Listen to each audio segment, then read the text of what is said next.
Hi and welcome to Politics in Plain English. My name is Justin Hibbard. And if you're new to Politics in Plain English, let me explain what I do.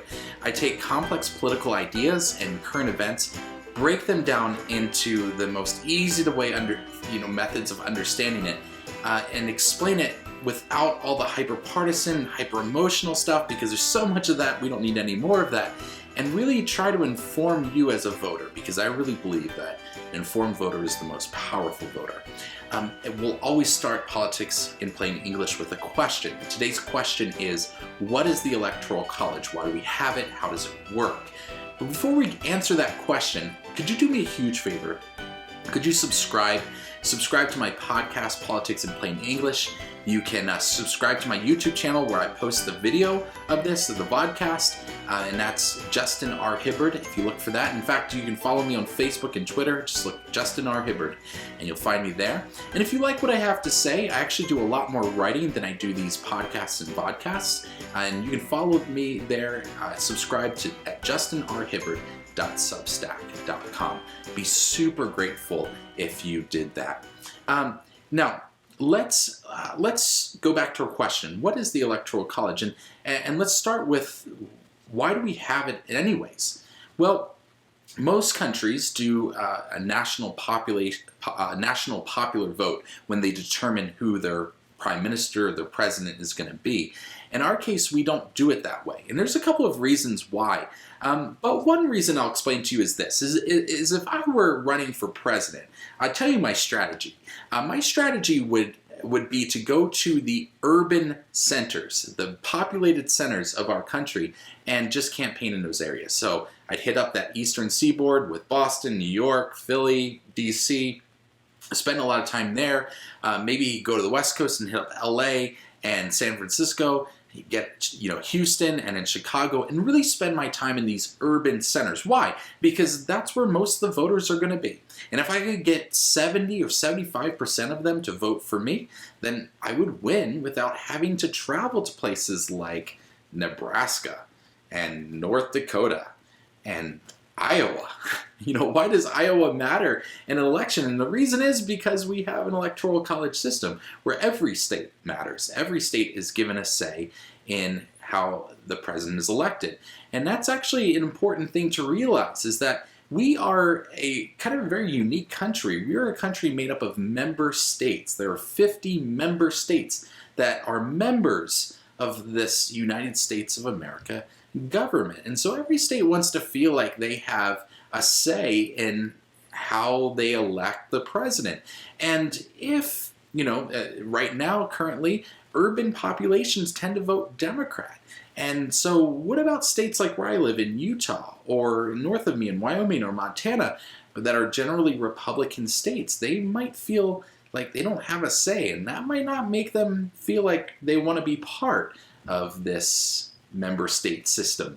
So it's important that every state has a say. And if you think about the 2020 election, in fact, it didn't come down to California and New York.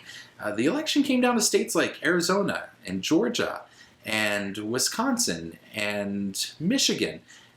States that may not have a say under normal circumstances. And so that's why we have the Electoral College system. Now, there are criticisms of the Electoral College system, and we will get to that in just a couple of minutes. But let's pivot here and talk about how the Electoral College system works. So there are 538 electoral votes up for grab on election night. And those 538 electoral votes are broken down into each different states. So different states get different numbers. And the number that a state gets corresponds to their congressional representation in Washington, D.C. So every state has 2 senators. So they're automatically given 2 electors. Plus, every state has representatives that they send to the House of Representatives. The number of representatives corresponds to their population total. So California, for example, is the largest. It has 53 representatives that it sends to Washington. So it gets 53 electors plus its 2 for its senators, so 55 in total. It's the largest one.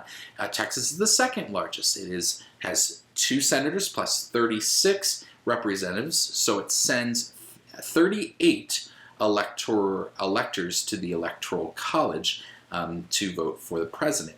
Then now, that's how it's broken down. There is one exception, and that is Washington, D.C. Washington, D.C. does not have any congressional representation, and they like to remind you of that on their license plates. It says taxation without representation, but they are given 3 electoral votes, and so they also get to determine who the next president is. So that's 538 total electoral votes up for grabs. And you need 270, which is the majority, to win the presidential election.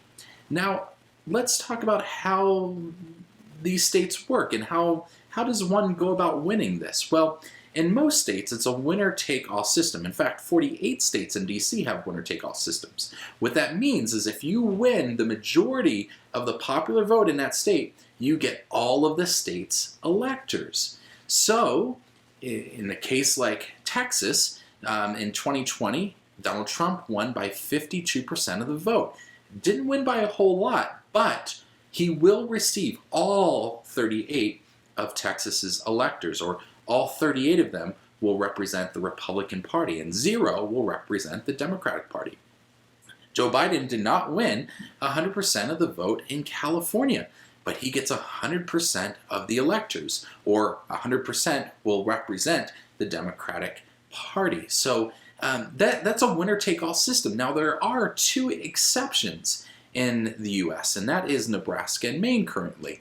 Nebraska and Maine give 2 of its votes, its electors, to the majority winner, and that corresponds to the number of senators. And then each of its congressional district has its own independent elector. So if you win that congressional district, you win that congressional district's elector. So it's very possible, and this actually happened with both states in 2020, that they'll send a mixture of Democrats and Republican electors to the Electoral College.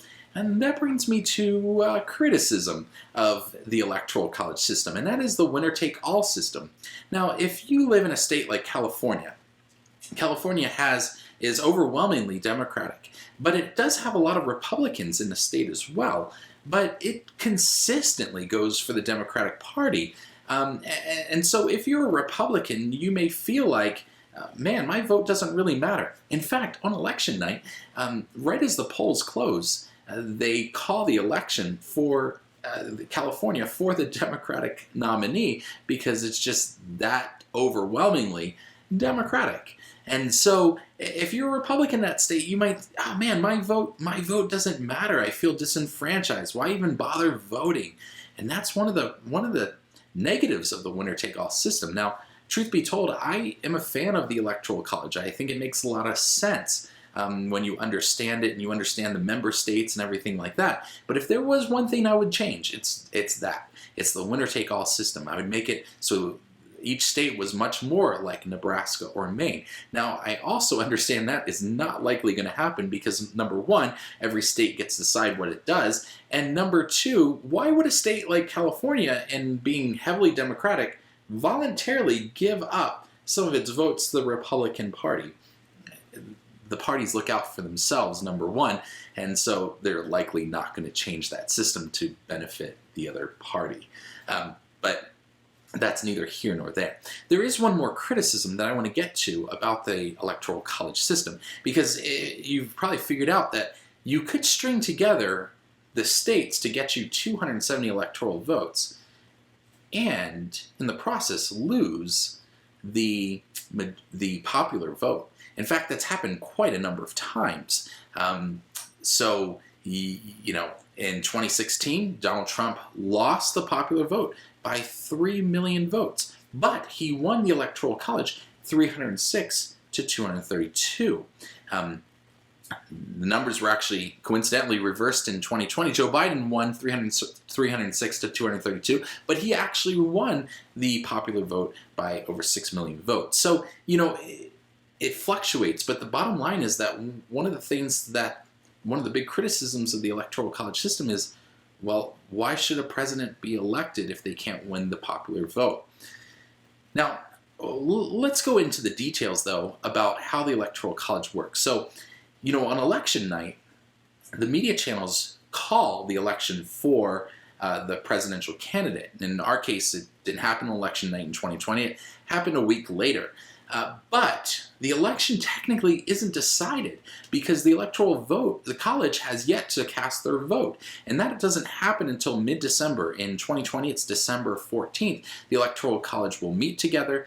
They will, and by the way, the Electoral College is not a college or a university. It's just the assembly of these electors. They'll meet together and then they'll vote. And presumably, the Republican electors will vote for the Republican candidate, which is Donald Trump, and the Democratic ones will vote for Joe Biden. And we presume, because this generally happens, is that Joe Biden will be elected president by the Electoral College. They will then send their vote tally to Mike Pence, who's the vice president. He is the president of the Senate in his capacity. And then when Congress reconvenes after the holidays, then Congress will vote to accept the Electoral College vote. Now, in the case that a president does not, or a presidential candidate does not receive the 270 minimum electoral votes, what will happen is it'll go to a contingent election, in which case the House of Representatives will decide the president, and they'll do this by every state getting one vote. So not every representative voting, but every state getting one vote. And that's actually happened on a number of occasions. But here's a question for you. What if the Electoral College meets and the electors decide not to vote for their party's nominee? Can the Electoral College overturn the election? And that's something we'll talk about next time on Politics in Plain English. Thanks for tuning in to Politics in Plain English. My name is Justin Hibbard, and if you like what you heard, please subscribe. You can find Politics in Plain English on your favorite podcast provider. The videocast is on my YouTube channel, Justin R. Hibbard. Follow me on Facebook and Twitter. Hey, it's all the same handle, Justin R. Hibbard. And lastly, I'll try and do a podcast and a vodcast once each week, but I do a lot more writing throughout the week, and you can subscribe and get my latest article in your inbox at justinrhibbard.substack.com. Thanks so much for tuning in. This is Politics in Plain English, and my name is Justin Hibbard.